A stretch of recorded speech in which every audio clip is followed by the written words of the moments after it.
Bismillahirrahmanirrahim. Assalamualaikum warahmatullahi wabarakatuh. Salam guru penggerak.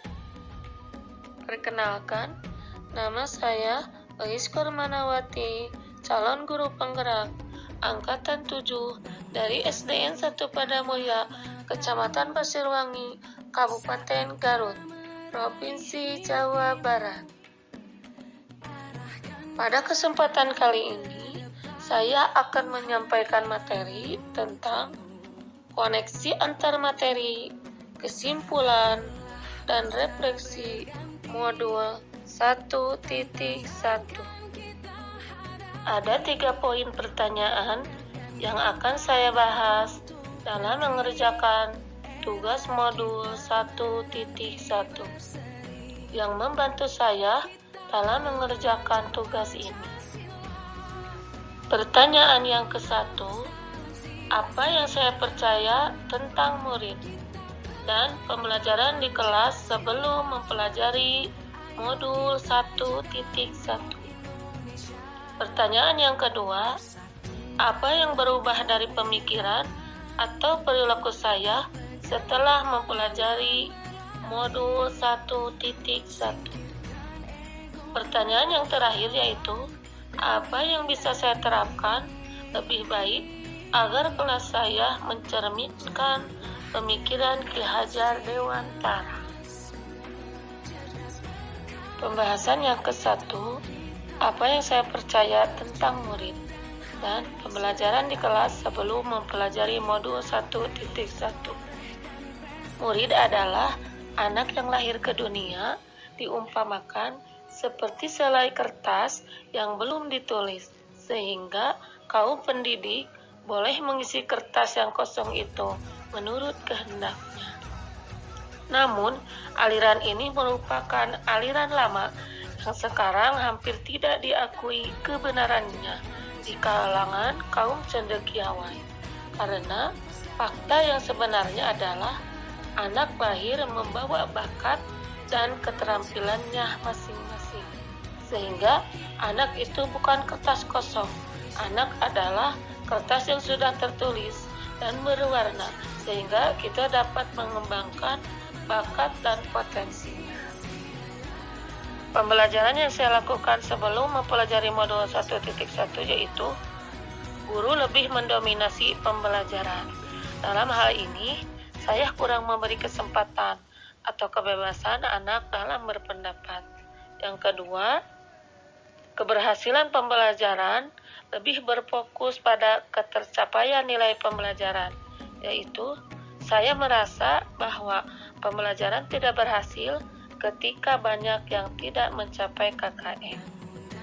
Yang ketiga, saya meyakini bahwa dengan memberikan hukuman dan tindakan-tindakan tegas dapat mengubah perilaku peserta didik. Yang keempat, saya lebih banyak mengukur aspek kognitif. Aspek kognitif adalah penilaian yang dilakukan atas dasar kemampuan dalam mengenal sesuatu yang mengacu pada proses seseorang memperoleh pengetahuan yang ada pada dirinya sendiri. 5. Suasana pembelajaran yang kondusif, tertib, dan disiplin. Itu adalah titik fokus saya. Pembahasan yang kedua yaitu apa yang berubah dari pemikiran atau perilaku saya setelah mempelajari modul 1.1. Setelah saya mempelajari tentang modul 1.1, konsep filosofi pendidikan Ki Hajar Dewantara, ada beberapa perubahan yang ada pada diri saya.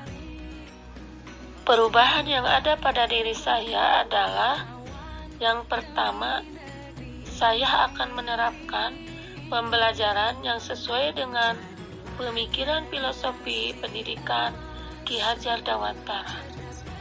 Tujuan pendidikan menurut Ki Hajar Dewantara yaitu menuntut segala kodrat yang ada pada anak-anak, agar mereka dapat mencapai keselamatan dan kebahagiaan yang setinggi-tingginya, baik sebagai manusia maupun anggota masyarakat. Yang kedua, memberikan peserta didik kebebasan dalam belajar, tetapi saya sebagai pendidik harus menjadi pamong dalam memberi tuntunan dan arahan agar anak tidak kehilangan arah dan membahayakan dirinya.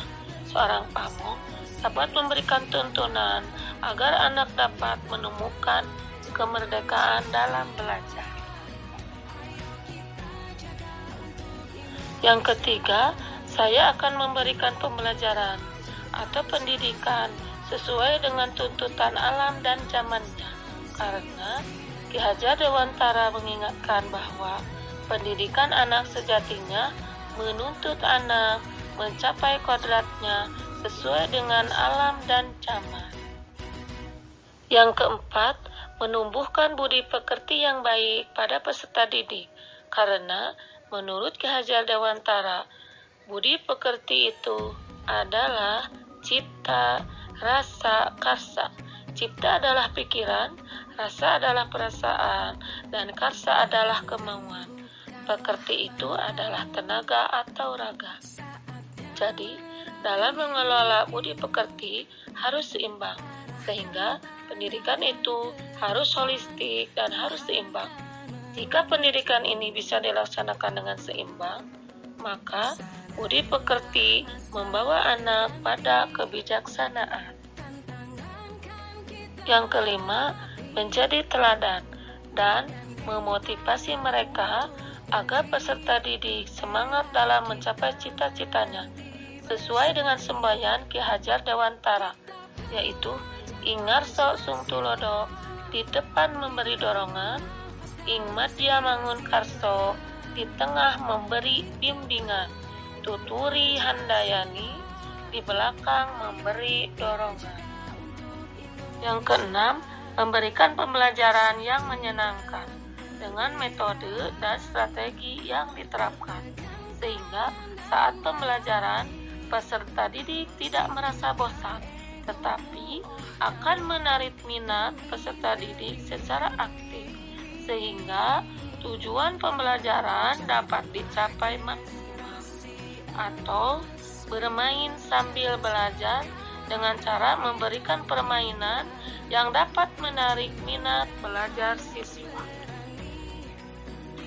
Pembahasan yang ketiga yaitu apa yang bisa saya terapkan lebih baik agar kelas saya mencerminkan Ki Hajar Dewantara.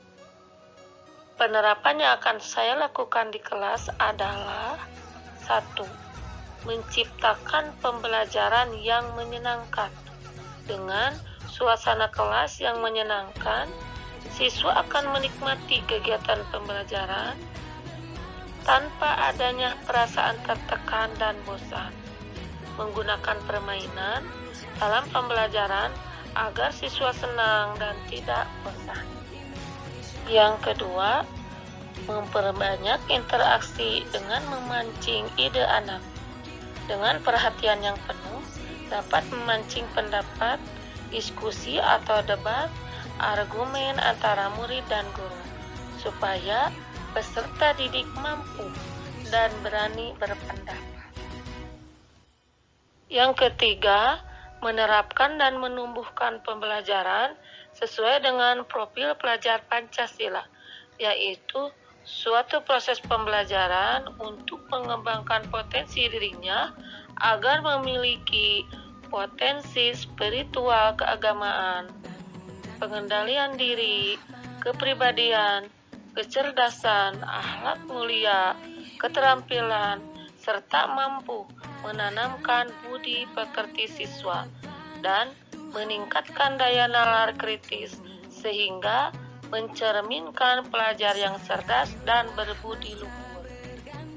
Yang keempat, melaksanakan pembelajaran sesuai kodrat alam dan zaman, yaitu menunjukkan dan membimbing mereka agar muncul sifat-sifat baiknya sehingga menutupi atau mengaburkan sifat-sifat jeleknya, membekali keterampilan kepada siswa sesuai zamannya agar mereka bisa hidup berkarya dan menyesuaikan diri dengan kecakapan abad 21, yaitu menumbuhkan budi pekerti. Yang kelima, menghormati dan memperlakukan anak dengan sebaik-baiknya, melayani mereka dengan setulus hati, memberikan teladan sesuai dengan semboyan Ki Hajar Dewantara. Yang keenam, melaksanakan pembelajaran dengan sistem AMO, yaitu saya sebagai guru harus membimbing, mendampingi, mengarahkan, dan menjadi fasilitator bagi anak.